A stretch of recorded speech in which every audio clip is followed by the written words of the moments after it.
Apologies for the technical difficulties, and we're here with Lisa Natoli.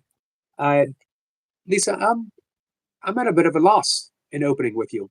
Normally, I dive right in, knowing what I want to talk about, Mhm. but I want to talk about everything with you, uh, because it's the you have that full spectrum of everything I love to talk about, like in one person. So let's dive in. Oh, and I mentioned that, and you had mentioned as well that you're fine with questions, and we'll be scanning for them Okay. throughout. Um, I Well, think I a lot of haven't I people. haven't planned a single thing, so whatever we want to go with is fun for me. So I know one thing that you had mentioned about uh, direct knowledge. Uh, we can call it we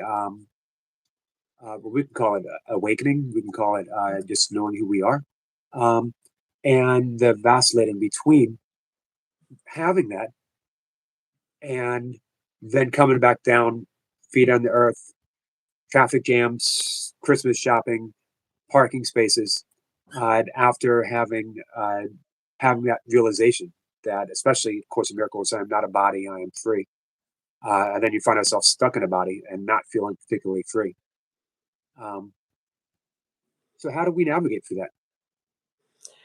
yeah, well, there's always going to be this big mix of people that have heard about what awakening is, who are on a spiritual path. There's those that will be listening today that have never looked at any spiritual teachings. So everyone's going to start at a different place wherever they are. Most people are, before they start on a spiritual path, just think I'm a body. I'm a body, I'm an age, I'm a gender, I'm,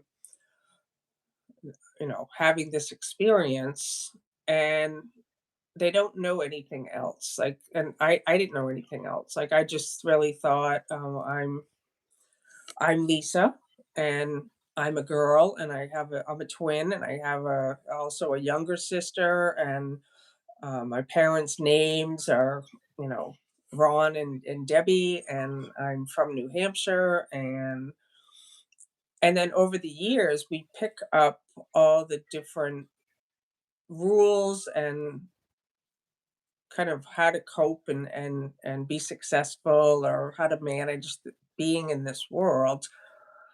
And as children, everyone has an experience of what is life. If you ever have anyone that died when you were a young child, your grandparent or a parent or a pet or a sibling, anybody, you start to, well, where are they? What is death? And I don't get it, So the mind starts to have this, something gets introduced into the thought system that's then starts to get back to itself. And when one starts to question, when one starts to really wonder, is there something beyond the body? Is there something beyond this experience that feels very limited? It feels very like I'm contained in this body, and I'm just stuck in this thing. And so the awakening, and it happens so many different ways for so many different people, is we start to come back to the recognition of our true self, which is eternal. It's infinite. It it's never born. It doesn't die. It's radiant. It's whole. It's one. It's nameless. It's genderless. It's bodiless. What we really are in truth doesn't have a body. It's pure intelligence. It's pure life. In the religious path, Jesus says, I am the way, the truth, and the life. Like, that's our true nature. That we are the life. We are this aliveness, and there's many names for it: consciousness, God, presence. Um, Was this a revelation that came? uh, through the practice of a course, or I know you also have practiced self inquiry, and that uh, you have um, studied the works of Rupert Spira and Francis, I think particularly Francis Lucille. What was the question? Francis Lucille. Uh, I know that you have the non duality. Um, was it your own direct revelation? Was it more through the practice of the course, or was it through sort of the non-dual understanding of other Well, paths? yeah. I've had a Course in Miracles since 1992. I was 24. I was living in New York City. It's been extremely helpful, and it's still, I have the book with me at all times. I still read it every single day, but I no longer need it. I don't need it anymore because I know myself. And the Course in Miracles is one path that can lead someone to the recognition of their true nature, their timeless, eternal, infinite nature. Now, I studied it for 25 years.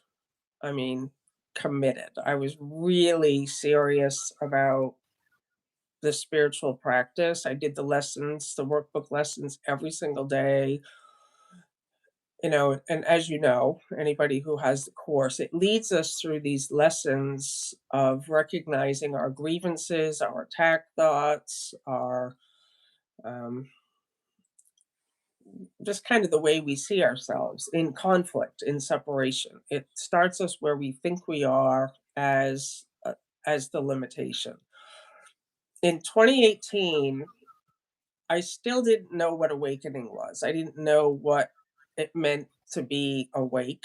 I didn't I knew the words. I knew like read the words and I kept hoping for the experience, but I sincerely in my heart was like I don't know what that means. I don't know what it means to be awake. I don't know what it means to be oneself united with my creator, to use one of the workbook lessons.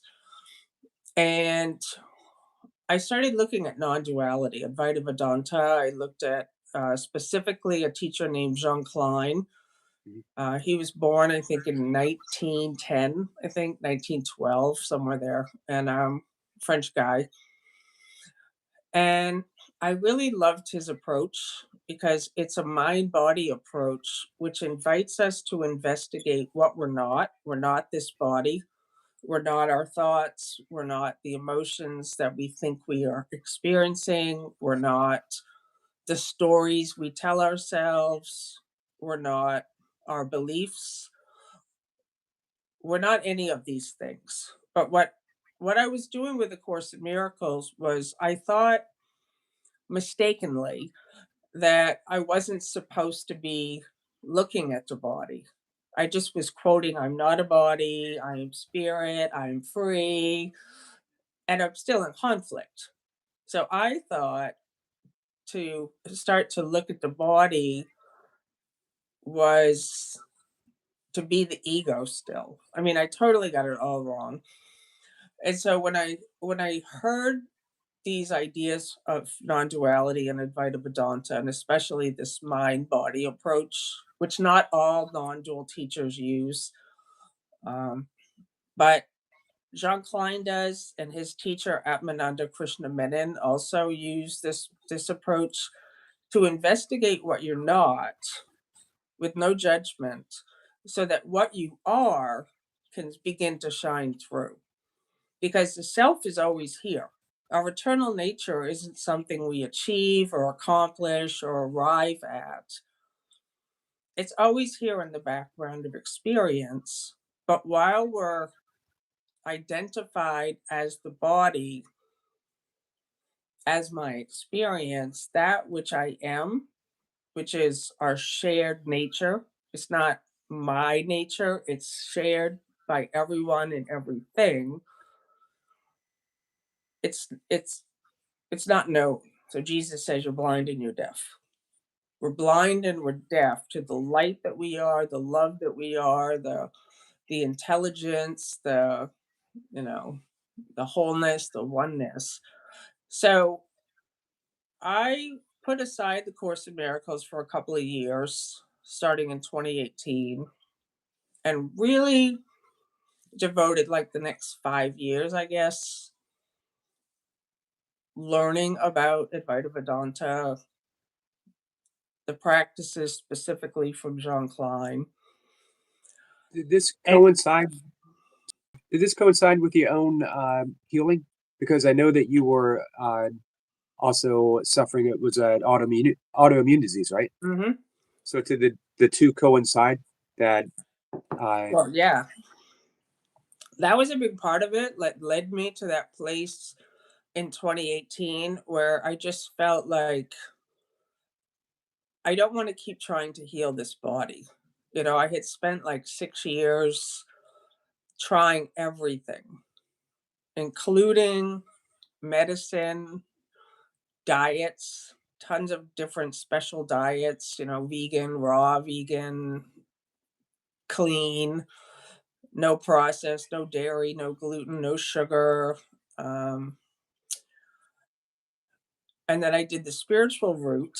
I went the spiritual route of trying to heal the mind to heal the body, even though I was saying I'm not doing it to heal the body. But of course, if you're suffering and you experiencing chronic pain, which I was, and there's physical symptoms and you feel like you can't function, which was my experience, and I had no energy, and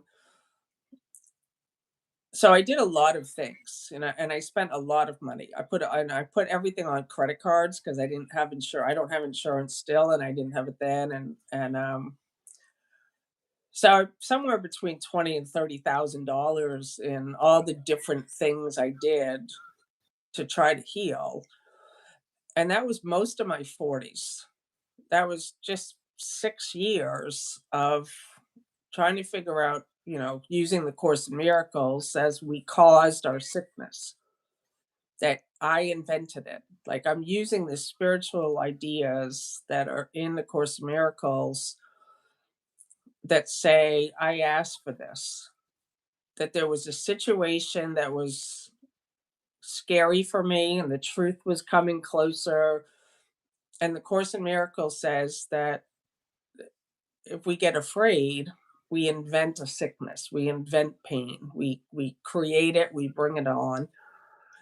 And so I was using all of those ideas and nothing was helping. I was just feeling guilty. I was just feeling like I can't heal myself. Why would I have asked for this?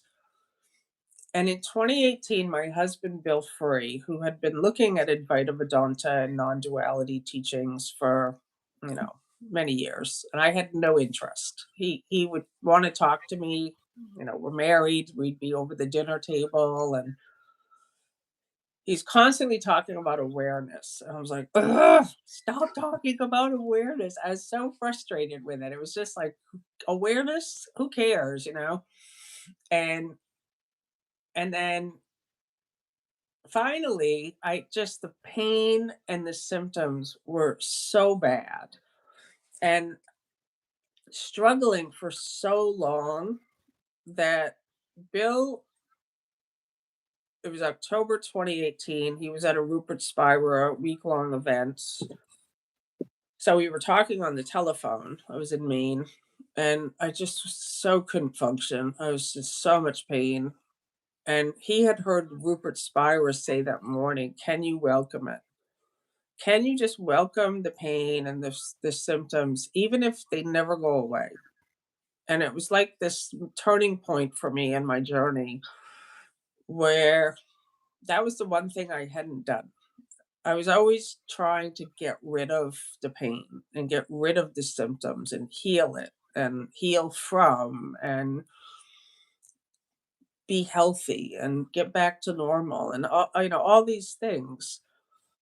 And I never saw in A Course in Miracles, although I can see it now when I go back and look at it. I never saw in all my 25 years of very intense studying and practicing to ask who's the I who's doing the Course in Miracles? Who's the I that thinks it's sick? Who is this I that's trying to heal? And it's the non-dual teachings that brought me to the self-inquiry and the inner investigation, where I began to see, oh, that's the personal self-identity. That's the image that thinks it's real. The image, the character Lisa that thinks she's a body and says she's not a body. I mean, it was so just mixed up, complicated there for a while. And when I started to, the real turning point for me in 2018, in all of Bill asking me that question, can I welcome it? Was I really felt I was dying, like just so not able to function physically and just feeling like any day now, this is it. And I thought, with whatever remaining time I have left, I just want to be happy. I don't want to be on these diets anymore. I don't want to struggle. I don't I just don't want to fight myself anymore. I don't want to attack myself with these thoughts I had been having chronically. I think it's interesting that autoimmune conditions are called chronic, because what's chronic? Chronic thoughts of self sabotage. I'm weak, I'm frail, I'm powerless, I'm sick, I'm dying. Chronic attack thoughts. That's what needs healing. And so when I started to see that, I saw, oh, that's what needs healing, not the body. The body doesn't need healing. What needs healing is how I see myself. And I don't want to call myself weak anymore inside or outside. I don't want to see myself as sick anymore. I want to know myself as happy and feeling this peace. And so I think um many people have to reach a real bottom like that, like a real place where there's nothing left for you. There's no solutions. You've tried everything, and that's where something can happen. Was there a dichotomy split between your what you had been doing with the course for so long and then non-duality, and then did you find a meeting place between the two? Yeah. Well, I don't think it's a meeting place per se. It's the same message. It's the whole analogy of there's many ways up the mountain. There's many paths to get to the top of the mountain. We're all going to the same place of recognition of self, recognition of our infinite nature. And when with non-duality, with inner investigation, in investigating the Lisa character, invest investigating the I am sick story, and doing it with no judgment, the self that I am, that we are, that's our shared nature, began to be very present. And it shows up as a feeling of peace. It's not something mystical, it's not something like out of a movie. The self that we are, that's always here right now for everyone listening. Everyone is always the self, and it shows up as peace. So I started to feel the peace in these physical symptoms and pain. I wasn't fighting anymore. I wasn't struggling. I wasn't suffering. I no longer saw myself as a sick person. I didn't I started slowly, like, starting to take like experiment with food again, like what I can eat, and part of the inner investigation includes food. It includes the things in our life where you can see, I could see, like, I had such a lifelong, the Lisa character had a lifelong thing with food and guilt and body hatred, and that when I would eat something, I could see the thoughts that were arising. Like, let's say I ate ice cream, right? I ate dairy, and I would notice the thought, this is bad. The ice cream's not bad, but the thought Right. Right. arises. So it's a program that's running until you see it, and then I would eat bread, which I hadn't eaten in a long time. I just cut out all gluten. I just cut out all pasta. Just like, and when you can start to use every situation to see where the program still has energy, it's still throwing up these thoughts for you.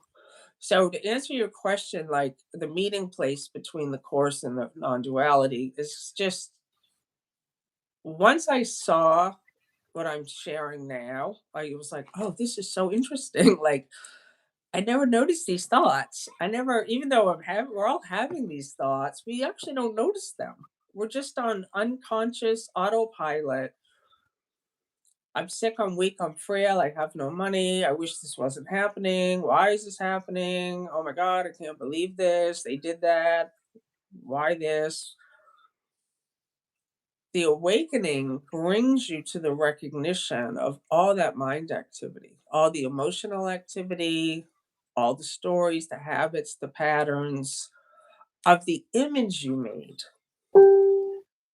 And so now going back to the Course in Miracles, when I picked it up again, I was like, I love the Course, I love Jesus. I could see it's in there for sure. I mean, I think anybody could have an awakening with the Course in Miracles. I have to be honest with you, I've never met anybody. I haven't yet met anyone who has had a sincere awakening to self with a Course in Miracles alone. It would be possible, of course. If anybody has had one, I'd love to hear from you. Like this, the recognition of yourself as infinite and as eternal. Right. But that's, so I'm not. I think both ways are brilliant. I think, but the one thing I do want to say about the Course in Miracles, I think a lot of course students and teachers act as if it's a hobby, and I think that's really not the right way to go about it. It's sort of like you're being half in it.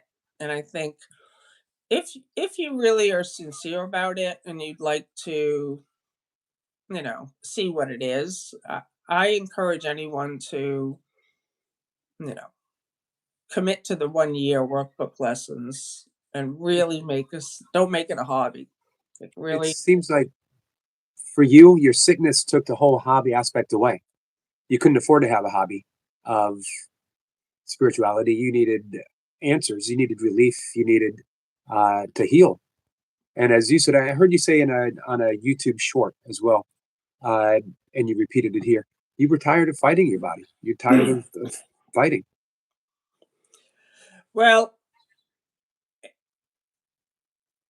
the interesting thing I just want to say about what you just said and what I just said with the hobby thing is that it when 2018 hit and I saw how hard I was working to heal and how hard I was working to wake up, I didn't want to do that anymore. So even though I said don't treat it like a hobby anymore, like I don't want to give the wrong message that anyone has to work at or work hard at it because that's still the personal self identity. So what I had been doing for all those years was healing was my full-time job for all those years. It was just like trying to heal and trying to change the body, trying to figure out how does healing work? How did Jesus do it? How do we do it? Can we heal others? Can I? So it was like these years of just curiosity. And when 2018 hit and Bill asked me, can you welcome it? I just felt this whole like total peace and welcoming, and like I could breathe again. Like I was like, oh, that I like that. Like I like this idea of not trying to get rid of symptoms anymore, not trying to like care about healing, and not total acceptance. This is what it is. This is my life. It's not bad. Pain's not bad. Symptoms are not bad. Sickness is not bad. I took all the judgments I had made about it away. And I just started to be at peace with whatever was appearing in my experience. I just started to just, because see, we all have to experience the self directly in order to know it. Otherwise, it's just something you heard someone else say and you quote it. But if you, everybody who begins to experience peace and experience their infinite nature, that which is bodiless, that which is changeless, that which is eternal, and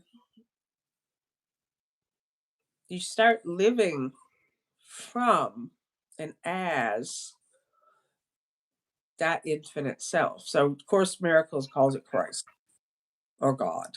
You know, we start living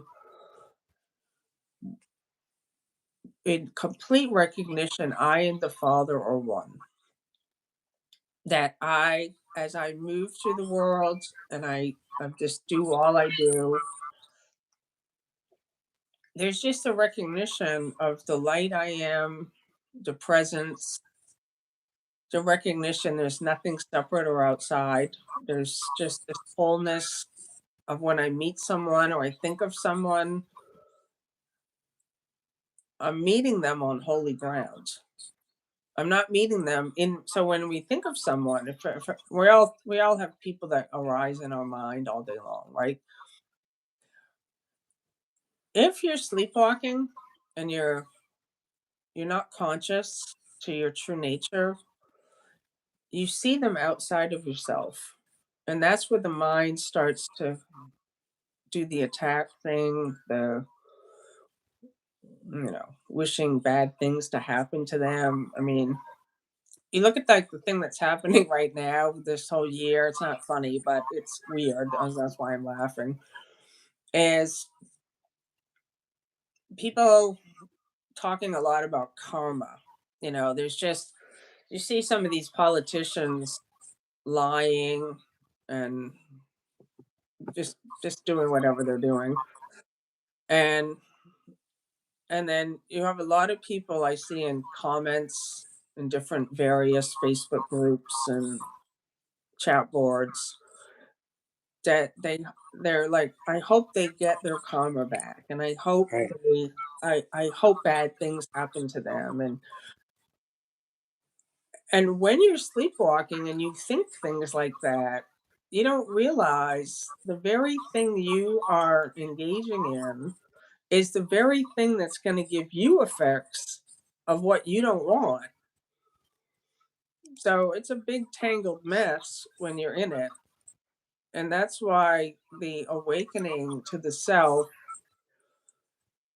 to me, is all there is. I have lesson 108 up right now on my laptop that says to give and to receive are one in truth. Yeah. So as we are um, mentioned this morning, the same thing. I see Facebook comments that say, "I believe in karma, and you will get yours." Never, never giving thought to what you just said. Right. That if I am wishing ill will on anyone, it doesn't go anywhere. Mm, Our projections never leave. Ideas leave out their source. They're leaving uh, us. That we're wishing this upon ourselves. It seems to me that your self inquiry went not just to who am I, but now exploring your relationship with who am I in regards to the food that I eat, the thoughts that I think, mhm. and you took it to um, the farthest reaches of exploring these relationships for healing. Yeah, because I think this is where it gets very practical, and it's not metaphysical anymore, and it's not a concept. It's like if you look at going back to what you just said, where it's taking something like food. So many people are so disconnected from the body that they literally say, I don't know what to eat. I'm so confused. I don't know what diet to eat. I don't know. But see, what we are is pure intelligence. It's not separate from us. So if you eat something and you remain conscious and you're investigating, you actually know how it is affecting you. You can actually see, oh, I feel heavy when I eat this kind of a meal, or I feel good or light, or and sometimes it's not a static thing. There's sometimes that I just feel like I want meat, and then there's other times I don't want to eat it. It's just like, so it's you have it's not like you can just decide this is what I'm doing now, and then consciousness, which is ourself, is just pure aliveness, right? It's not static. It doesn't live in a box. We as humans live in a box. And we start saying I'm this way, and it's all there is. What does the Course in Miracles say? The past is over. Every moment, the past is over. So in this moment, whatever one is living by, that's over too. Whatever you think about anything at all, it's over. And I'm happy that the person posted about to give and receive are one in truth, because that's the formula, right? Like that's the recognition that I'm only always giving to myself. What am I giving? And I I've started to have this experience of, how do I even say it? Like how we close ourselves off from all this light and all this love and all the joining, and we contain ourselves to protect ourselves. It's like I don't want to get let people get too close. I don't want to I just I it's too scary. I don't want to let anyone in. I don't want to let anything out. And when you start to see that, you start to really see, oh, I live in fear. Oh, Okay. there's no judgment on it. There's just like, oh, I see that. Oh, I see. Wow, that's something. Okay. And it's so dynamic. That's really where I'm at right now, is that I don't know. I really don't know what anything is for anymore, for real. Of course, Miracle says that. Right. I have no idea what the next minute's going to be like, or what the future's going to be like, or what happens next. And that's my joy. That's the freedom. Do you think the course sort of was re-energized through your practice of non-duality and self-inquiry? That um, you used the word dynamic. Did it become like a more dynamic practice for you after that non-dual Yeah. awakening? There's a lot. I love A Course in Miracles. I do. There are many, many lessons in there that I actually live by. So, and I do actually believe, going back and picking up the Course in Miracles again, there are certain lessons and certain sentences and certain statements that could potentially bring someone home all the way. So I rest in God. That is my go to. I rest in God. And so when we're resting in God, like, and you could investigate that. What is that? I rest in God. And it's defined just for an instant, this place where you're just perfectly safe, completely supported, no cares, no worries. I rest in God.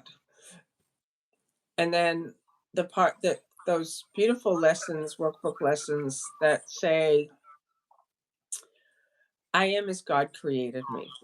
This one thought alone could bring complete salvation if it was to be believed. So, these kinds, there are things in the Course in Miracles that absolutely somebody could really experience the self. They could really experience, but again, I can only speak on my own my own journey and how it was for me. Much of my years with the Course in Miracles was very much in the mind. So I would say I'm one self united with my creator. I am complete and healed and whole, shining in the reflection of his love. And I would say these sentences and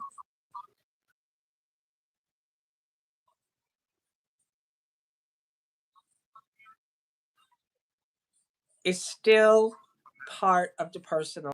It's package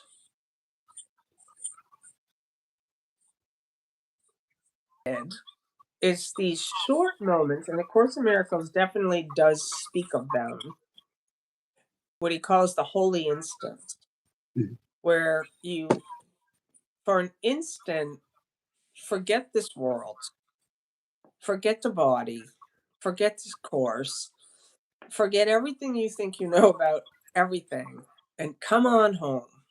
Come on home and rest in this moment where you just forget that you have this lifelong sickness story or this,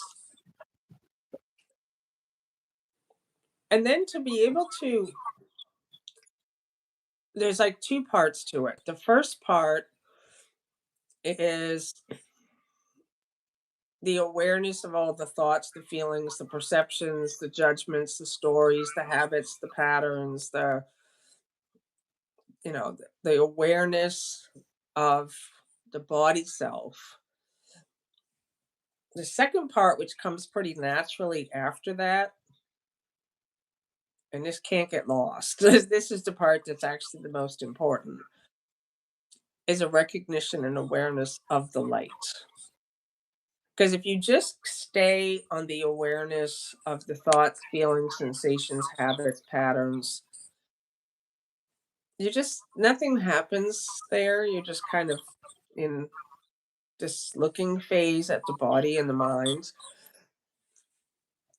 The moment there's awareness of love's presence, which is the opening statement in the Course in Miracles, it's in the first paragraph when you open the book, right? Is that awareness of love's presence. That is like amazing, right? So if people could just contemplate on that, if you were to just contemplate and being the awareness of love's presence, which is our natural inheritance, it is our identity, awareness of love's presence. Brings us to a question Yep. from Miss Flipper says, what part of healing the mind has love had it had for you, Lisa? What was the question? What part of healing the mind has love had for Lisa? Well, I just think healing the mind is it's a little bit of a tricky one because the course says that's what we're doing. We're healing the mind, but I still think one has to ask who's the I that's doing it. Like you have to really come back. You don't have to, but it would be helpful to see the activity. Why am I trying to heal the mind? What's in this? And then there's that one. I think it's like workbook lesson. Oh, I just opened right up to it. It's workbook lesson 41. And it says, God goes with me wherever I go. It says the separated ones have invented many quote unquote cures for what they believe to be the ills of the world. But the one thing they do not question is the reality of the problem. Yet its effects cannot be cured because the problem is not real. The idea for today, God goes with me wherever I go, has the power to end all this foolishness forever. And foolishness it is, despite the serious and tragic forms it may take. So I do just want to read one more. Am I hearing an echo? Or is that?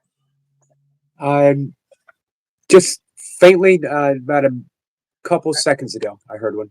Have you Okay. been hearing it continuously? I'm just hearing it while I'm reading, so I wasn't sure if it was me echoing. I'm not So, hearing it. I'm not hearing it anymore, though. good. Yeah. So this gets back to the question of the healing the mind. Deep within you. So if everybody just in this moment, just really rest in these words. Deep within you, right here, right now, is everything that is perfect, ready to radiate through you and out into the world. So this is the light that I'm talking about. Awareness of love's presence. We're no longer being aware of the problems, the difficulties, the pain, the symptoms. We are being aware of this light. Deep within me is everything that's perfect, that's ready to radiate out through me and into the world. It will cure all sorrow and pain and fear and loss. This light, the truth, it heals all pain, cure all sorrow, all fear, all loss. Why? Because it will heal the mind that thought these things were real and suffered out of its allegiance to them. So when I came back and found this little paragraph in workbook lesson 41, I was like, oh, we don't have to spend years trying to heal the mind. This this is the whole thing. Awareness of the light, awareness of God goes with me wherever I go, awareness I'm not alone, awareness I'm not a body, awareness of my true nature heals the thoughts that I thought were real: sickness, pain, confusion, doubt, shame, blame, and suffered out of allegiance to them. But once you know your true nature, you know your holiness, you know your innocence, you know the love you are, those thoughts, those beliefs, they can't stay. They you if I cannot tell you, Eric, how many times in the past I thought I'm weak, I'm sick, I'm frail, I'm powerless. That was like that was the record that played all those years that I was trying to heal.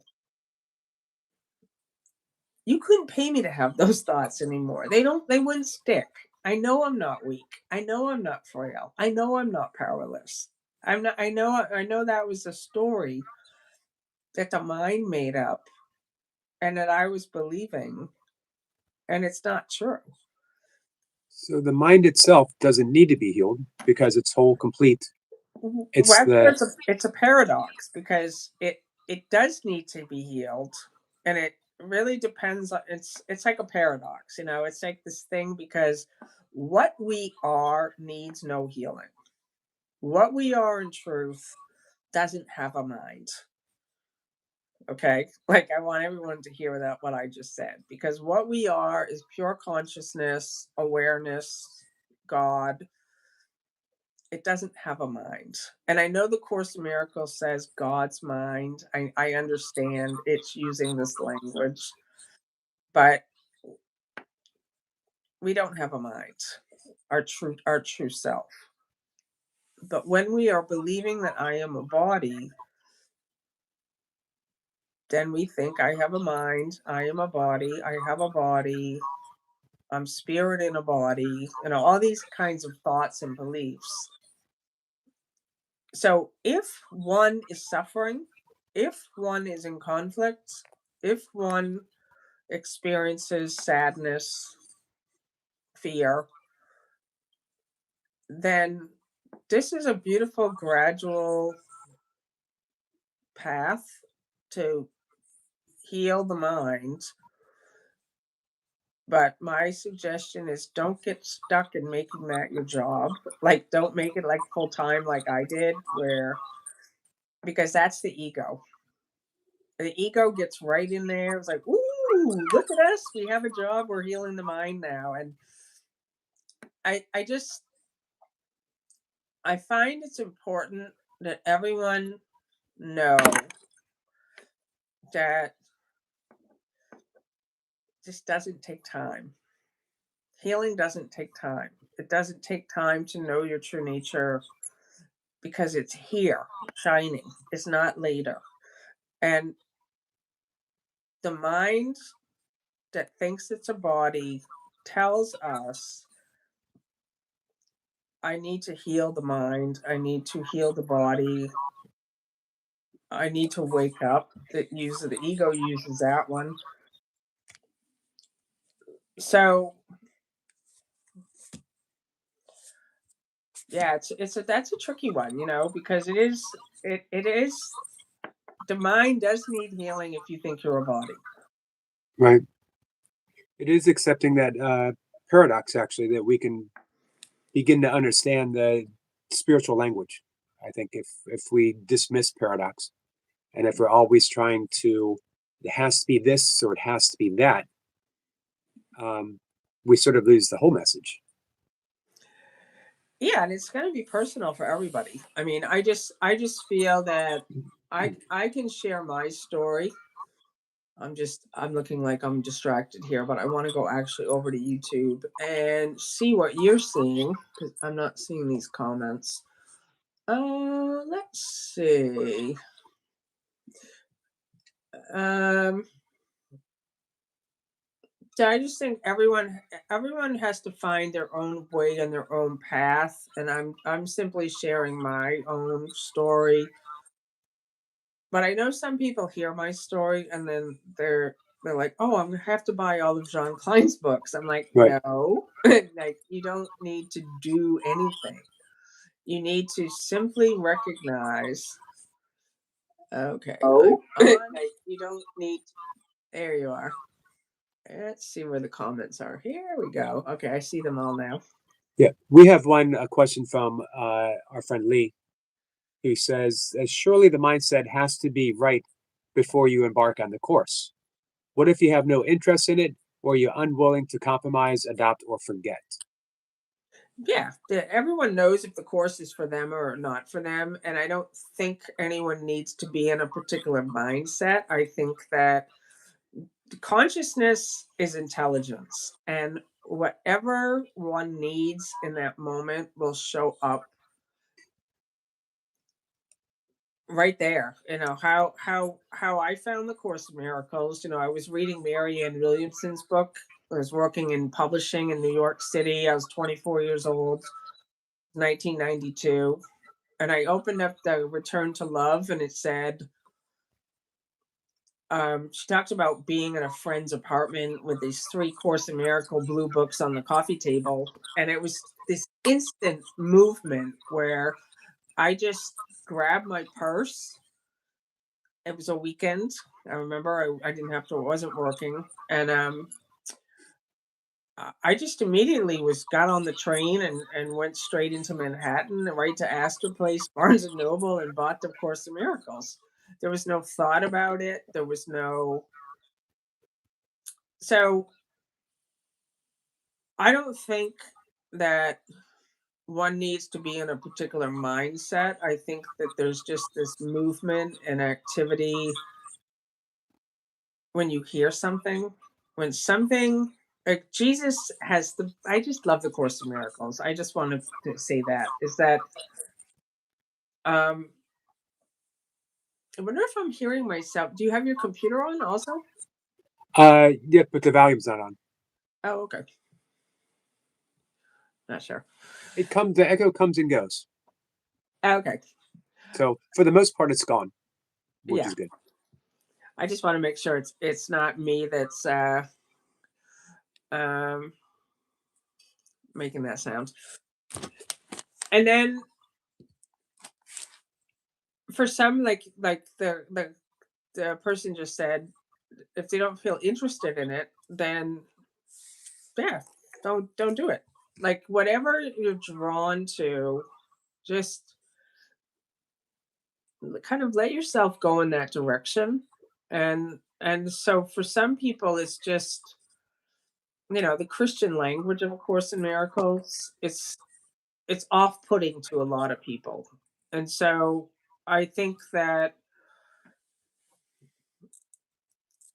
yeah, there's so many different paths. There's so many beautiful teachers in the world also that are sharing things that worked for them. And I feel like the only thing I feel I want to share that's very important is it doesn't take time. It doesn't take time for the awakening. It's a recognition of self. It's that's all it is. I loved Douglas Harding's pointing exercises, direct pointing.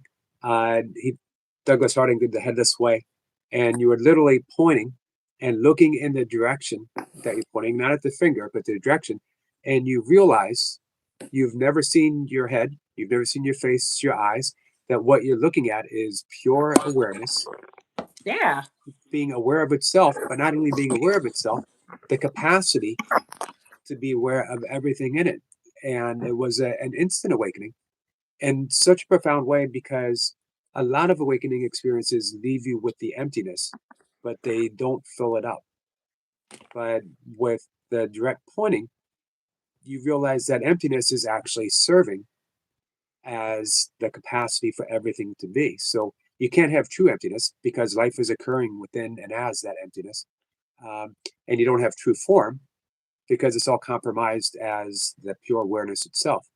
Hmm. Um, and I had been studying the course for quite a long time before I had that um, awakening moment. And when I had picked up the course again, everything just felt alive with with energy in a way it didn't quite feel before. Yeah, I that's love beautiful. the blending of those paths. We have a question from Well, another I friend. just I just want to like I don't want to lose the moment because that was so Sure. beautiful what you just shared. And you know, I feel that the mind often complicates what one thinks awakening is, that they think it's going to be something where there'll be bells and whistles, or they'll but it's that emptiness that you just expressed. It's what we are. Our true nature is stillness. It's not the mind being still. We are the stillness. So you don't actually need a quiet mind. We are the stillness in which the activity of the mind arises and appears and also disappears. We are the stillness. We are the emptiness. We are the silence. So a lot of people think, oh well, I'm still having thoughts. Like they and I say me because it was me. I thought the awakening would mean I don't have thoughts anymore. But I now know that's not true. I now know that I am the allness, not I, Lisa, I, the true I. That Christ is born in all of us, I. The I that's, every tradition has ever spoken of, I am. And in I am, which is limitless, it's changeless, it doesn't have a beginning, it doesn't have an end. Thoughts appear in the allness. So I could still have a thought, I don't like this. Like I could still have something else. I could see something and I'm like, I can still have a physical reaction to it or an emotional reaction. And it doesn't throw me off anymore. It doesn't suck me in. It doesn't, because the stillness doesn't go away. The emptiness never changes. And we are that. And so when someone starts to see that, like it's like, oh, I see that thought. And A Course in Miracles says, I'm not sure where it says it, but I just read it like last night. It says something along the lines of, without your support, it fades away to nothing. So when the thought arises,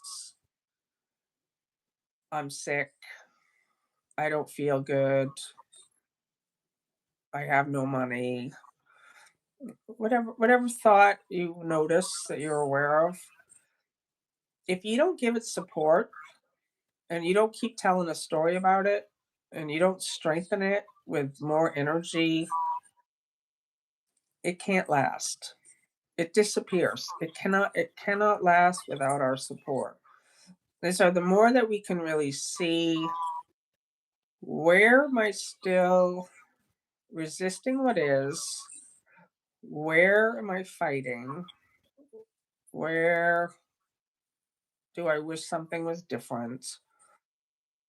And no judgment on it. You want to just see the mind activity and then realize this is an appearance in the allness of I am. I am sees this. I am sees the Lisa character doing what the Lisa character does. No judgment. And This has that's been very similar with me. A near lifelong issue with low-lying depression. And people have asked, has the course healed you of depression? Has it healed? Has my meditation practice? I'm a meditation teacher. Has it healed me my depression? And my honest answer is no. But it has healed me of my suffering of depression. That depression's still present, and I still get dragged down in it at times. But there is a uh, overriding presence of just being aware of the depression that I I relate to more and more, and it is free of depression. It's the noticer, it's the observer of depression, not separate from it. yeah, and so just to investigate. So we have words and labels and names for things. So inner investigation begins us to look within of what is depression? What does it feel like? What if I didn't name it, where is it? Can you locate it? Can you what thoughts go with it? What and then you can really just for anything, for sadness, for shame, guilt, because we, the body identity, have named things and then we identify with the thing we just named. Then we say, I am depressed, or I am sad, or I am in doubt, I am confused. But if we start to just as a self-inquiry practice, start to look at the labels that we put on something and we get back to the raw sensation, the the actual what does this feel like? Where is I could come so fully back into the body, into presence, present moment. I always give this practice where I invite people to find their feet, find the body, feel the body against the chair right now. Now, until I brought your awareness to your body on the chair, were you aware of the body on the chair? No. So we bring ourselves back to the body. We bring ourselves back to the weight, the solidness feeling of it, the because we're not used to doing this. We're so used to living in our heads and our minds that we are very disconnected from emotions, from the body. So if you start to just, and I always find it helpful just, to put the hand on the heart, close the eyes, just kind of being just right where you are. And then finding out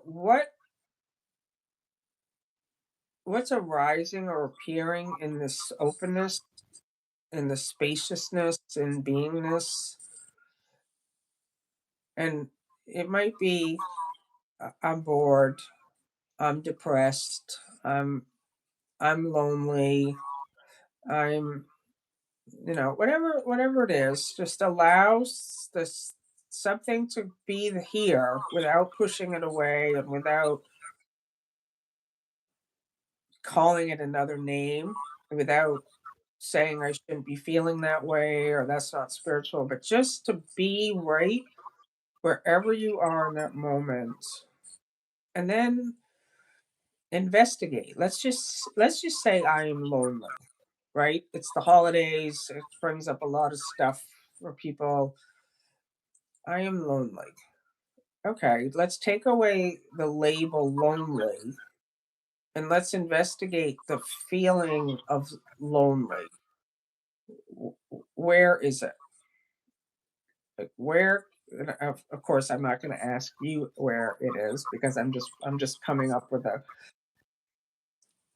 and tell me what it feels like. Is it how heavy is it? How what's the mass of it? Where is it?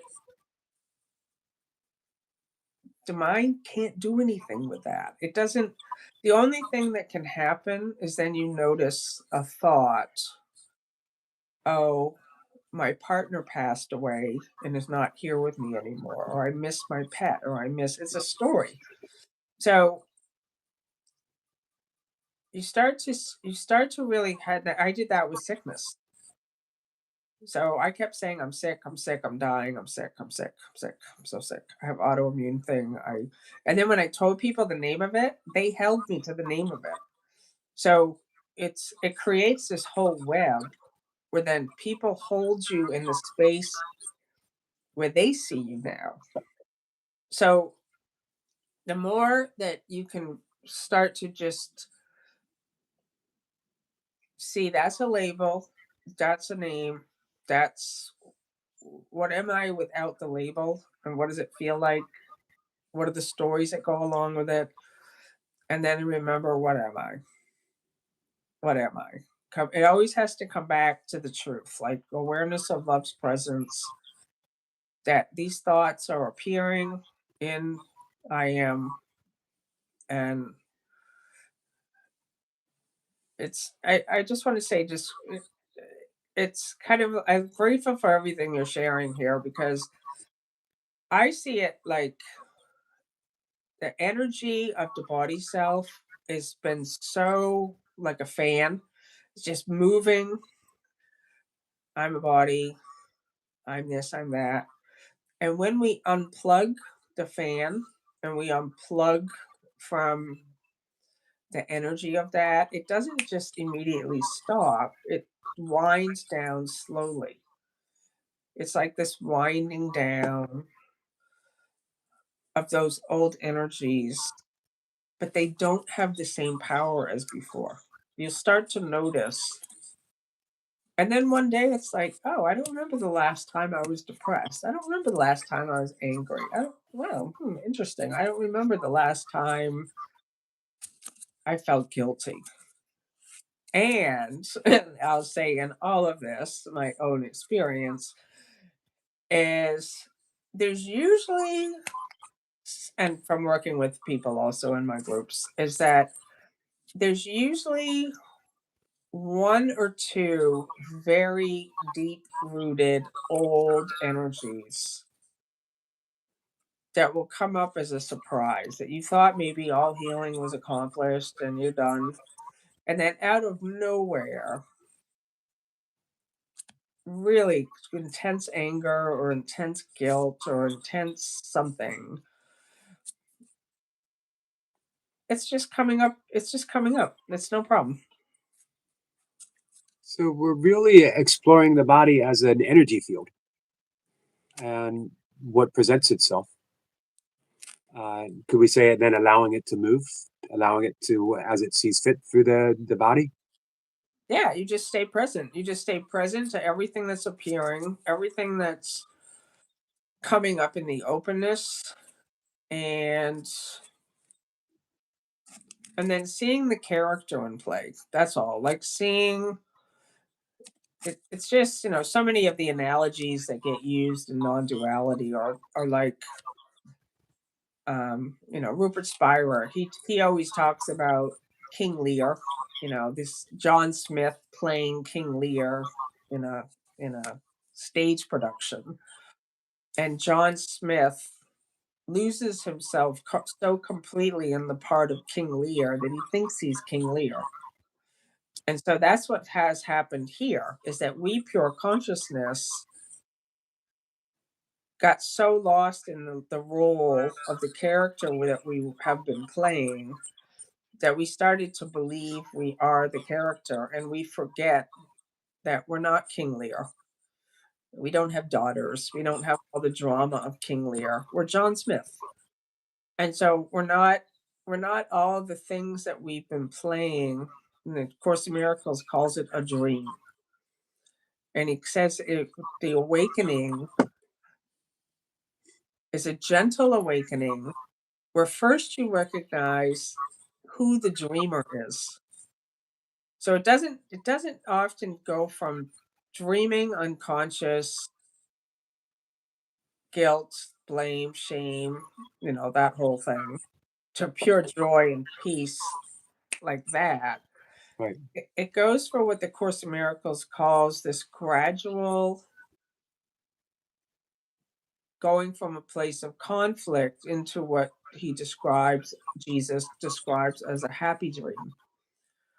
So you moving gradually out of dreams of fear and dreams of attack and dreams of suffering, and now moving into dreams of seeing my brother sinless, seeing but dreams of love, dreams of generosity, dreams of helpfulness, dreams of kindness, dreams of inspiration, dreams of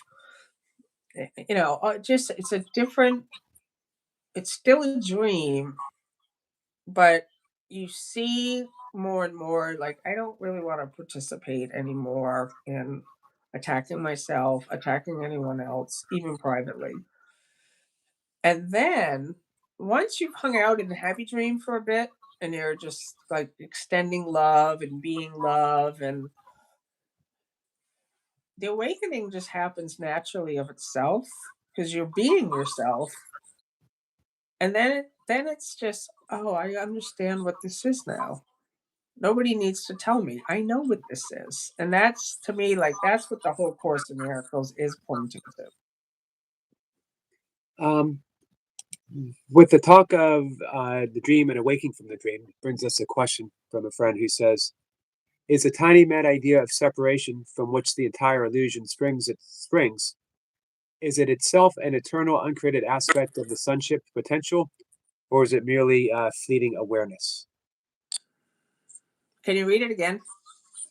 Um, is a tiny mad idea of separation from which the entire illusion springs, is it itself an eternal, uncreated aspect of the sonship's potential, or is it merely fleeting? And I don't That's see the last part of this question, or is it merely fleeting? So I guess to summarize it a bit, the tiny mad idea of separation, Mhm. um, of which Yeah, the dream I like itself. that. Yeah, so it is a tiny mad idea, and it's all ideas are appearing in the wholeness. So it's an idea of separation. It's a tiny mad idea of separation, and that which I am, our true nature, sees it. So you begin to see, and of course says that the body's an idea. The way that non-duality and Jean Klein talks about it is that that I love this. The body is memory. And when I heard that, I was like, "Oh, that's cool." Like that. The course says that I see only the past. So the course says the body is memory in just a different way.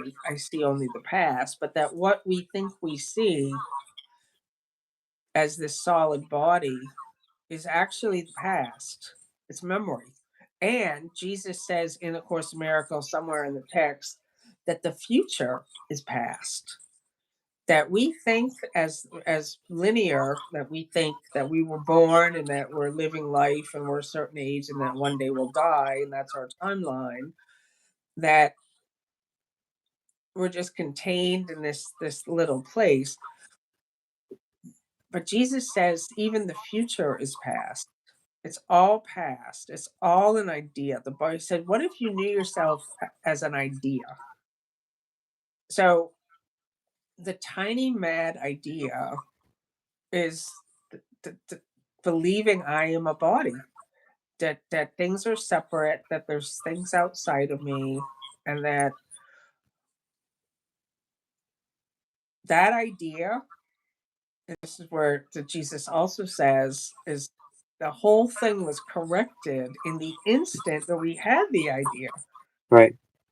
Because what we are as changeless infinite being has nothing to do with the idea. It does not affect it at all. And so this entire thing about healing for me is about the awakening, waking up to the truth of I am. And once you know yourself as this eternal, and see, I say people watching the videos, like, there's still a body experience here, right? Right. People can still say, well, that's Lisa, and she still has a body, and she's still, you know, but I don't recognize myself as a body anymore. There's not an identity. It's still there. I still, do everything I did.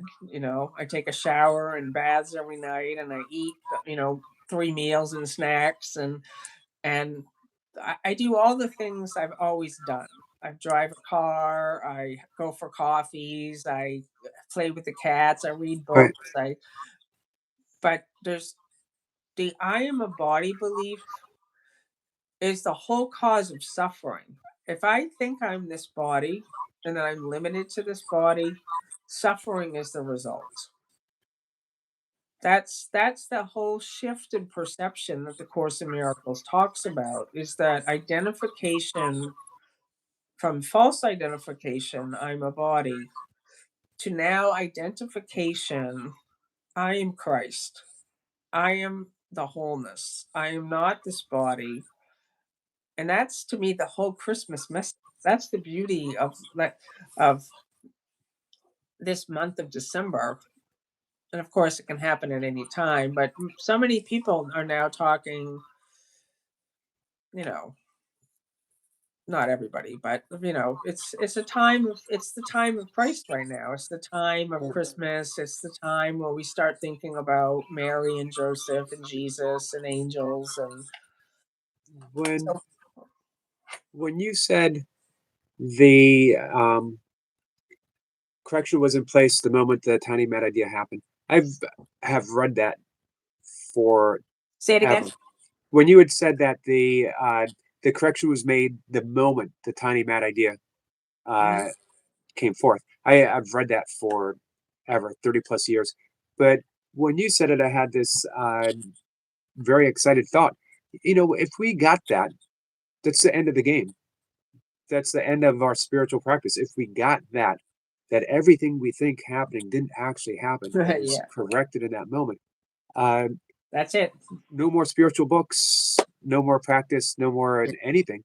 We would actually get it. But of course, you know, I just had that rush of realization, and then of course, you're back. chopping wood, carrying water all over again. But those little instances, uh, when it just when it just clicks, they're priceless. And that's Thank just you, it. Like, I thank love you when for that saying it the way happens. you said it because it really struck.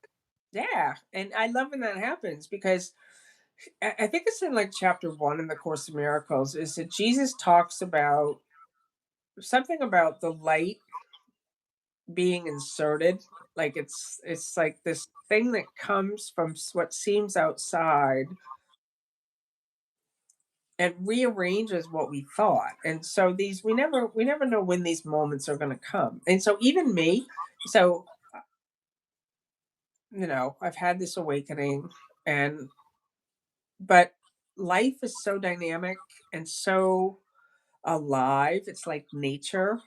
It doesn't end. It's not just like, oh, I'm awake. And I don't even say that stuff like that. Like, that's just not, because who's saying I'm awake? Right? But there's recognition of my true nature, of our true nature. So now, like when you invited me to come on this on your YouTube channel for this conversation, that's still consciousness. And so it's like this thing when people will say things to me and it will be like this kind of hits me. It's just like, oh, that's cool. So it's never ending. It's so alive and so full of vitality and life, and it's so Right. different than what I thought it was going to be also. Are you familiar with Robert Saltzman? What? Robert Saltzman. He wrote the 10,000 Things and Depending on No Thing. Uh, and he loves to say, awakening never ends.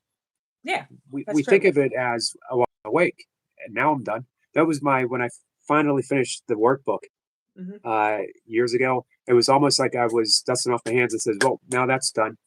It's good to be awakened. My life's going to be perfect from this moment on. And that lasted all of an hour before, life just started being life. Um, Yeah, that's but true. truly, awakening never ends. Yeah, to me, there's recognition of self, and then there's the old patterns, kind of. I don't know what the word I would use, but dissolving or disappearing. There's just to me, there is an experience. I can only speak of my own experience, but there's recognition. I am eternal. It's not, and then it's not a concept. It's just you feel. You can actually feel like if I was to say to anybody here to really just check in on what is it in them that's here, and you could say I exist. You could actually recognize there is something seems like it's in there, like because we think we're a body, so it feels like there's something that is aware. There's something I exist, and that's why I love the first line that Helen Schuckman in A Course in Miracles gave to Bill Thetford from Jesus as the prayer, Lord, here I am. Huh. So Bill wanted to know what's a prayer that like a fast. That's the whole thing, right? It's just like I'm here. I know I'm here. I'm not dead. So no matter what your experience is, you could actually say and know there's life. There's something that this can be verified by everyone in their own personal experience. And then there's that comes that recognition. Oh, I am that. I am that. I am that thing that exists. I get it. I get it. Oh my God, I'm not dead. I'm the thing. So there's an excitement that can come along with it because it's just like, oh, I'm not this body. And so And then from there, it can be the old, the Eastern tradition calls it samskara, where it's just the old energy patterns of the personal self identity winding down, fading out, disappearing. I cannot believe we've been on this call for 80 minutes already. Oh Right. my God, the time just has what? That's funny. Um, we'll wrap it up in a minute because I know we said about an hour and a half. So I don't want to take up too Yeah, much of your fine time. with me. I'm just a little shocked. It feels like we've been on for 10 minutes. I've been soaking it in and enjoying every moment of it. And again, I've had some, the short prayer that you offered in the course. I had studied the course for over 30 years. It was only recently uh, that came to me. I actually Googled. I know that it is in, I believe, Robert Perry's uh,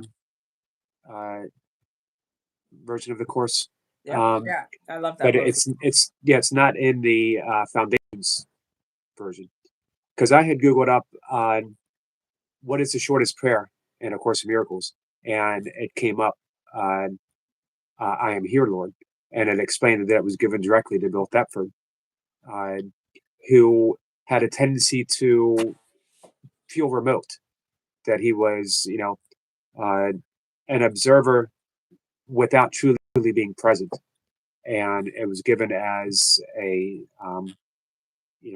true prayer that I am here, Lord. What a profound statement, and just very, very few words that I think everyone can embrace. Yeah, I think it's one of the most powerful things. Like what I've been doing lately, Father, here I am. It's just I often don't know where I'm to go or what I'm to do or what's the whole plan. So I still am in this place where there's recognition that I am what God is, but there is still this joining on a daily basis of Father, here I am. What are we doing? What are we like? Where to go? And if I don't know, I'll just sit quietly. I if I don't really get a set, if there's no real like, sometimes there's just movement. There's just this morning I got a text and we're having some work done on the house and the guy that was coming over, he said, "Oh, can I come over in a half an hour?" And it's just like, "Oh, yeah, sure." So there's some things that happen where it's just there's this movement into the next thing. And then there's other times where you're not really sure, should I go to that party? Should I stay home? Should I call this person? Should I do this? Should I do that? But if we sit quietly and we just allow ourselves to be shown and we're not pushing our own agenda anymore, it's effortless. Right. Sometimes the waiting is the next thing. Uh, we're always striving for that. What's so I did this, Lord. What's this? What's next? What's next? But sometimes the waiting, sometimes the being still, sometimes the Mhm. uh, just sit is the very, very next thing. Yeah. And that's to me, I find that a lot of times the what next is to just hang out, like just to do nothing. Like what would you have me do? Relax. Like just enjoy. Don't there's nothing to do right now. There's no And I like how Jesus worked with Helen Schuckman and Bill Thetford all those years, where he was introducing structure, but he also recognized the time element, that he just was just like, yeah, there's no rush on this. We're just taking it at the pace we're taking it at. And if we look at the big picture of our lives, not in any spiritual sense, like, why are we rushing?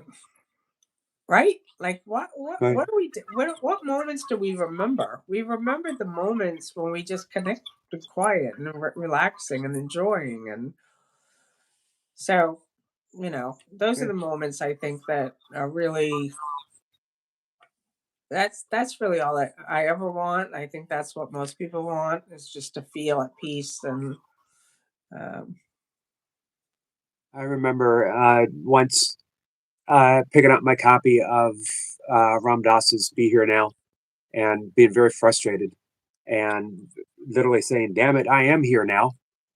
It's so hard, but not realizing, be here now means that frustration. Be here now means whatever it is appearing, whatever it is we're going through is whatever is appearing, whatever it is we're going through. That's part of being here now. That we think of it as something we have to strive to do. But as you've said mhm, uh, very beautifully several times, that you know non-duality isn't doing. You don't mhm, strive to be non-dual. You don't strive to be aware. You just realize I'm aware, and I am, and I've always been. exactly. Yeah, and even frustration is part of the ride. It's like if if we begin to live our life where there's nothing bad and there's nothing out of place and there's no wrong emotions or no like wrong thoughts, there's just awareness of frustration or irritation or and that all gets included in. It's not wrong or bad. It doesn't need to be fixed. It doesn't need to be changed. I was just this morning, um, I have this group that's people that are in my online programs. I have a monthly call on Zoom and we meet once a month. And so I told them for the month of December, I'm going to send them an email once a week, which I don't normally do that. But this month in December, I'm sending them a practice. And it came because this woman on the November call was asking me, how do I deal with problems, difficulties, and challenges? I'm just not sure what I'm supposed to do. And I said to her, I said, okay, my suggestion to you is to stop calling it a problem, a difficulty, or a challenge. Like, what would happen if you just things were just happening?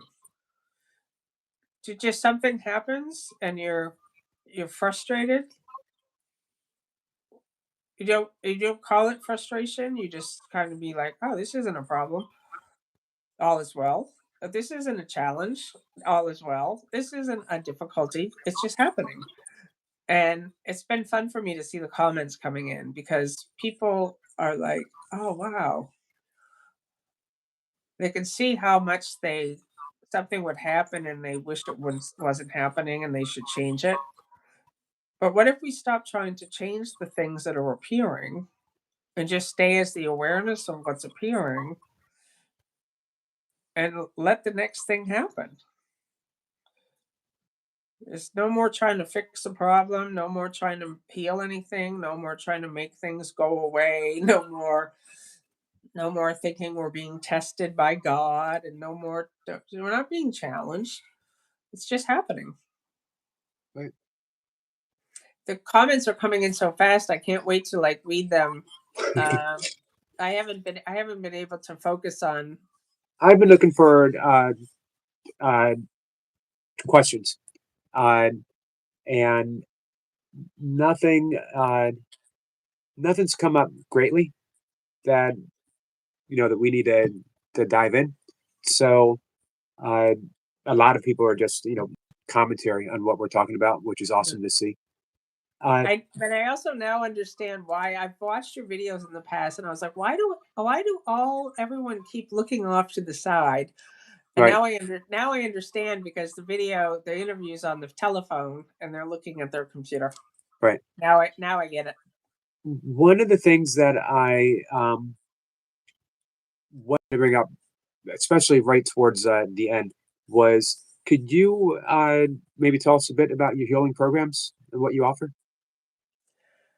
Yeah, the one major program that's happening, it's a 4 session live class that's happening in January, and I'm the guest teacher for the Center for Awakening. It's a nonprofit organization, and I have online courses. I have Healing Cure, I have mastery courses about everything that we've described today. But the one that's happening in January 2026 is called The Disappearance of Old Habits, Living Your True Nature. And it starts on that first Monday in January. It's 4 Mondays. Everything's recorded, and I've come up with practices for each week that will lead people to, um, you know, very similar to what we're talking about today. And so I'll be putting that on my website. That's not up yet, but I'll put Okay. that up soon.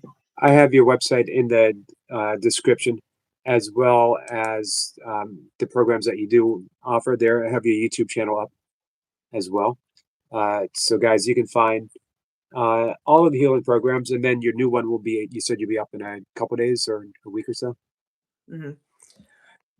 Um, I also want to mention that you've been very busy. I know you have construction on your house, and that I very much appreciate the fact that you made time for me during this. Oh, I'm so grateful for the invitation. And yeah, I love the work you're doing. I think you're doing good things, and I just always appreciate when there's a live element. And so I just want to thank you for your flexibility. And yeah, I suddenly looked at the calendar yesterday. I said, "Oh, maybe Eric can do it today." And you know what? It worked out so perfectly. Mhm. One that we got to do it today, um, and uh, the day that we had originally set up, um, uh, Lori Jones Renard reached out and said, "Hey, how about Monday, the 15th? Uh, would you like to do what you and I are doing?" And I thought it's funny because just as of what was it, Saturday or was it Sunday when you said, "How about today?" Uh, Mhm. so that day just opened up. And so it just everything worked out Oh, that's perfect. perfectly. Um, and I'm only just now figuring out how the comments work on my phone. That's so funny. I'm not a phone person, and so this is good. I'm in new territory with this kind of an interview. it's very dynamic. I Yeah, I like like it. it. It can, uh, I've learned to look at the comments, but look for questions that are pertinent to the conversation and not, I used to try to read every comment, uh, but it's a lot of people who, greet each other Yeah, um, right. and having, Now a side. I'm definitely, when it's over, I'm going to go back and I'm going to read them all. I see one question here is correction of the Holy Spirit. Yeah, so that's the self. Like that's it. Holy Spirit is another name for all the different names that I've been using today. So self, that which is eternal, that which is changeless, light. Um, so when what the course says that we bring things to the Holy Spirit, so we're bringing things into the light, into the truth, and there they are corrected automatically. So, but when that's what I'm saying is like the Course in Miracles uses this Christian language where when many people start the Course in Miracles, it's still there's a me that's a body and a Jesus that's out there, a Christ that's out there, a God that's out there who are asking the Holy Spirit for help. And then and that's okay. That's good. That perfectly that's how it's designed. But then there comes this place where there's no longer that the Holy Spirit is like a thing or an entity. There's a recognition that the Holy Spirit is ourself. It's what we are. It's this light. It's the truth of what we are. And in this truth, all problems, difficulties, questions, everything is resolved here in the light. And then you know what to do, you know where to go, you know what to say, you just you know, it's like what Jesus says in the course. It's like like you're carried down a summer path and you're lifted, and it's no longer struggling. There's no more. But I think like being on this call with you is a very good example of like sometimes we're out of our comfort zone. Like I'm not used to like interviews like this on my telephone. And Right. so sometimes we're led into these places where just now at the end of the 90 minutes, I now see where the comments are. I'm like, oh, there they are. But you see, it takes a minute.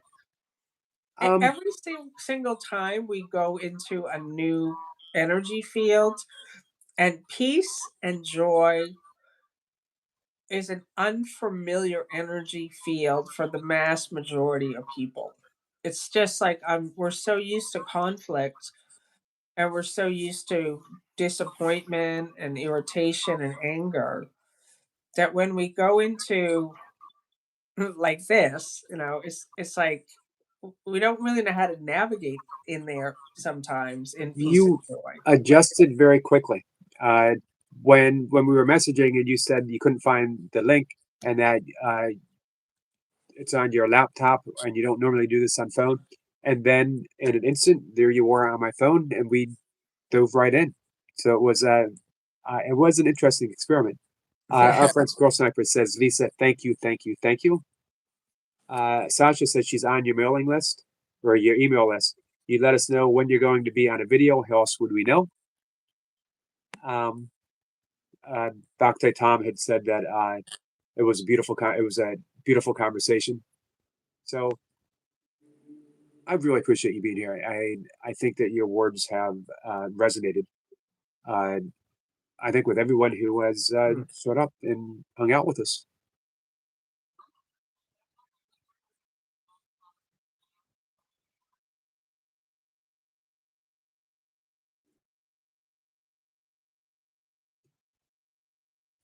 I think we lost Valium for a second, Lisa. Right now, and Oh, he's having a great time. um, Yeah, you so I just want to thank you, Eric, for having me on. I want to thank everyone for being here and for the comments. I am going to read them all when I get off this call. it might take a day before the live chat is loaded. But I will send you the link to the video uh, Oh, to thanks. rewatch, Wonderful. and if you want to share it. Thank you for sharing the link with your uh, email list. You brought a great Oh, many people definitely. to my If, channel. if So, there's a party, I want everyone to come. That's just how I operate. um, and if you would consider maybe sometime in 2026, Yeah, I would love that. I was just going to say now that I'm like seeing how this works in here, I want to come back. good. We'd happy to have you. Uh, Uh, Burning says, thank you both. Love you, Lisa. I love you too. All right. So I think I will let you go. Hey, good luck with the construction for the rest of the week. I hope it goes Thank you. smooth. It should just be 2 more weeks, and then I think it's done. It's even that's been so interesting. There's just so many people coming and going, and yeah, it's just everything that I'm expressing today. It's just like what's happening.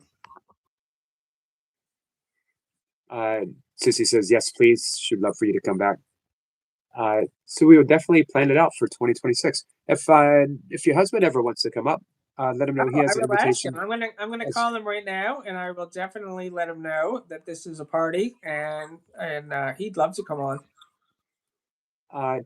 I know that he is a teacher of the course as well as you Yeah. mentioned, No, he exploring. loves the Course in Miracles. Yep, he loves non-duality. He loves the Course in Miracles. See, that's the thing. Love is what we are, and when you're being loved, there's no thing that's off. You know what I mean? Like it's just like it's not like there's a better way or one way or this way or that way. It's just a recognition that everyone's going to find whatever's working for them, and that's going to be the way. That's going to be the way that's perfect for them. And many people don't need the course. I mean, there's so many people in my life that are just friends and family, and they're just, you know, they find it however they find it. But yeah, it's a beautiful thing. Tasha says, "Love Bill. He's a cool dude." Yeah, he is. I will say that. Um, all right. I look forward to hanging out with the cool dude. Yeah, definitely. He is a cool dude, and he is fun to hang out with. All right. So at least we're going to say goodbye. Thank you again so much. Um, I will send the link over fairly soon, and then we'll start making plans whenever you're ready. I'll let your construction settle down a bit, and the holidays step by. Guys, remember to check in the comments or in the description section, and all of Lisa's healing programs are there. Uh, I think it's something that was going to be extremely helpful for so many. So make sure to check it out. And thank you, Lisa. Uh, I'm gonna kiss. Mwah. Thank you very much. I I'm gonna appreciate it. also thank Vicky Poppy, who I know is on your show, because she gave me this thing, and it's a telephone. I've never done an interview on my telephone. I hardly use my telephone. And just before, when you and I were trying to figure out how to get me on this call, I was remembering, oh, I have a phone stand. Vicky Poppy sent me a text message maybe a month ago and said, "Thank you for accepting the role the Holy Spirit has for you." And it made Totally. all the difference in Yeah, my life. It was, oh, that's literally what I'm doing. I, that's I it. Yeah, she's the one that actually told me about you, because I hadn't seen the message come in, and then she said to me, she said, "Oh, you have to be on his YouTube channel, and oh, he's amazing, and oh, you're just gonna love him, and you're gonna love what he's doing." And oh, she just went on and on and on. So yeah, she's definitely out there letting people know about the beautiful work you're doing, and it's true what she said. Vicky reminds me of. Um, I'm often asked if someone came to me and said, "We have definite proof that everything that you have been practicing, everything about A Course in Miracles, everything about non-duality, is absolutely wrong. We have graph papers and pie charts, and I can give you a PowerPoint presentation." Uh, and if at the end of my life someone said that, I think my answer would be, "It's okay," because I've had a life of infinite kindness and love uh, that was just overwhelming in the experiences that it offered me. That would be enough. Mhm. If there's a major awakening, there's a major awakening. But to spend my life being kind, to spend my life literally practicing forgiveness 24/7. I Mhm. I don't I don't know if I need anything else. And Vicky just reminds me of someone who's so steeped in love. That's all she has to give away. Exactly. Yeah, that's another path. The path of forgiveness. It's just forgiving, just everyone and everything, and and this is the great awakening. This is why, I feel this sense of excitement that Jesus brought this Course in Miracles into the world 60 years ago, starting in 1965. The Foundation for Inner Peace published it in 1975, and he spoke of a great awakening. And he said this Course in Miracles was not set to come in when it came in, but that the world situation was worsening, and that it was time for a celestial speed up, and that Helen Schuckman and Bill Thetford made a decision to practice forgiveness in their work situation at Columbia, and that's why he chose her. So we read these early stories, and it's like, oh my gosh, that this isn't just a book. This is an actual awakening that's happening in the world, where people are recognizing our shared oneness. and just recognizing, like, what I do to my brother, I'm doing to myself, like how we started this call with that comment, to Right. give and receive are one in truth. Um, Well, and I think we we need it are. now more. We certainly need it now more than ever. I think. I think that 60 years ago, um, the height of Vietnam, or the beginning of the height of Vietnam, cultural revolution, uh, but the turmoil that we have now is has definitely reached a crescendo. So it seems. So I'm glad that we have people like you who's continuing the healing and offering the healing, uh, and it's just being that presence for the healing to take place. Yep, that's it. So thank you for that. Thank you. I love you, my friend. Thank you. I love you. Take Mwah. care, guys. We will see you at 5:25, and we'll just hang out. Bye, guys.